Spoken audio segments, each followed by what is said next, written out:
awa mwana tosana eloko oyo babengi na lopoto communauté de destin.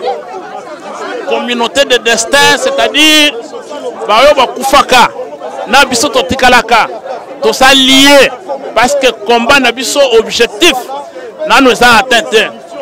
Il faut tokanisa makila bandeko. Bandeko oyo bakufela démocratie, bakufela élection ya malamu, bakufela état de droit. Yango moni to sui moi échantillon ya ba membre pour que to tambola to honorer mémoire na bango. Yango to honorer mémoire ya bandeko na biso. Chers amis, un peuple sans mémoire, c'est un peuple sans histoire, c'est un peuple sans âme, et ce peuple est appelé à disparaître. Voilà pourquoi Bisso, tous en la communauté de destin, bandeko bakufaka mukolo wana kaka na boulevard triomphal oyo.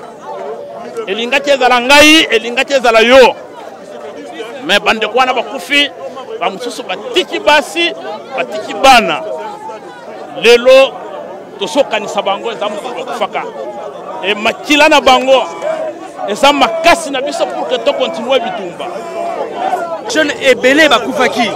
Nous ne pouvons plus tolérer cela, la République démocratique du Congo. C'est pour cela que de se décider les lots, Bissona a décidé d'organiser procession Oyo Bandi, bien sûr, na bureau na Bissona a décidé si Tokende, na l'église Saint-Joseph, et ce qu'il y a na messe na 15h juste.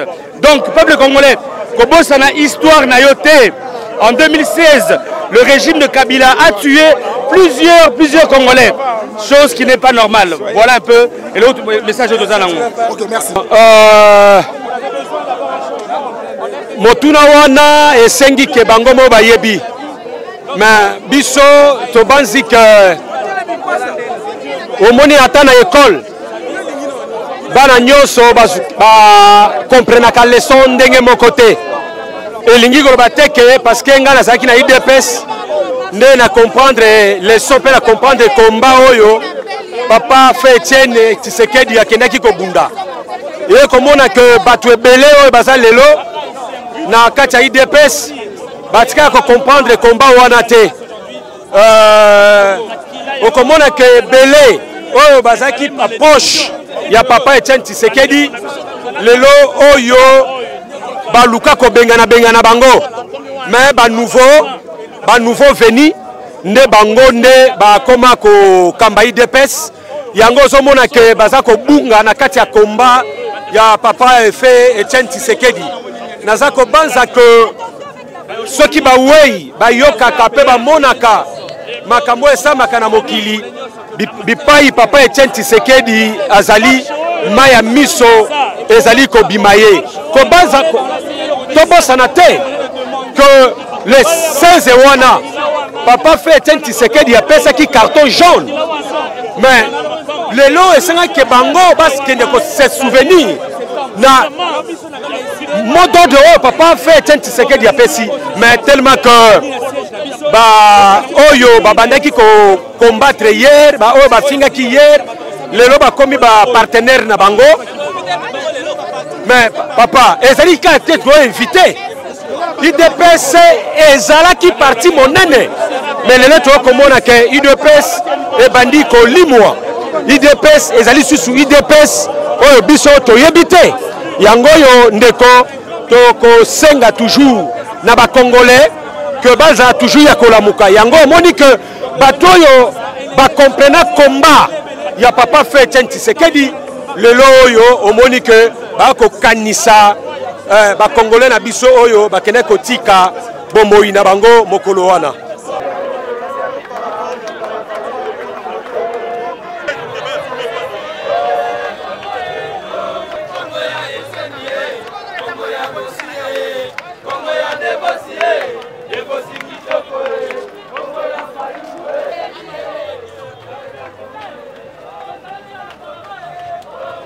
Crise de légitimité.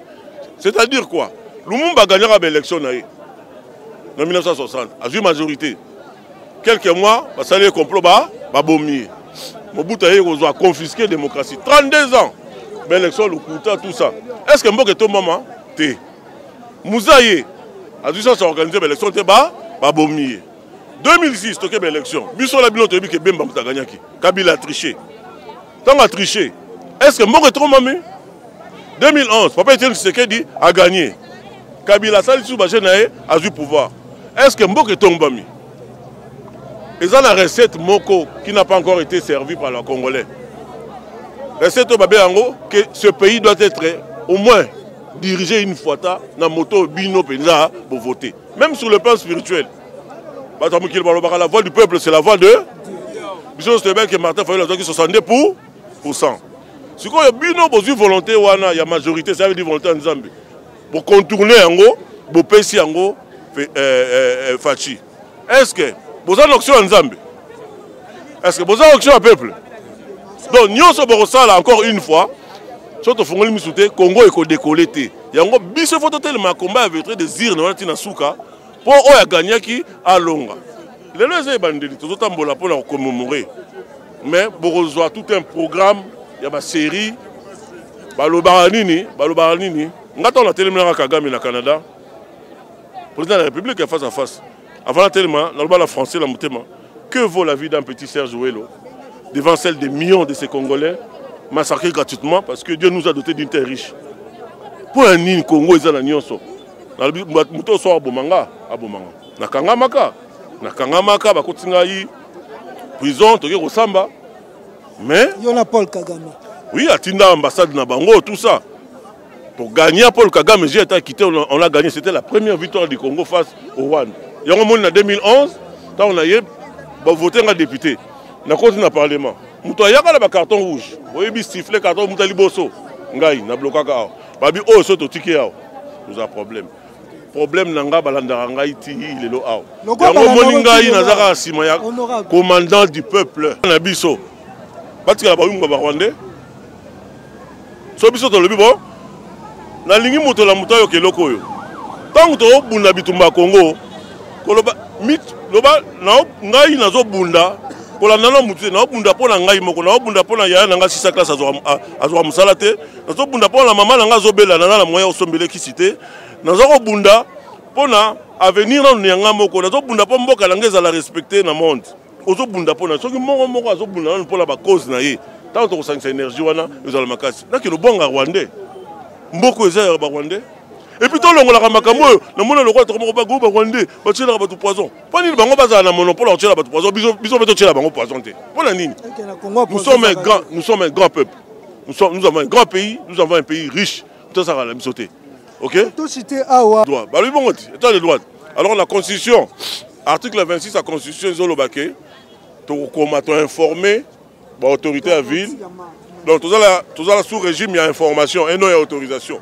Secrétaire général professeur de Vos Kitoko Akomaki, ngai mo personnellement na gina ko tikango na ba accusé de réception. Ba notifié.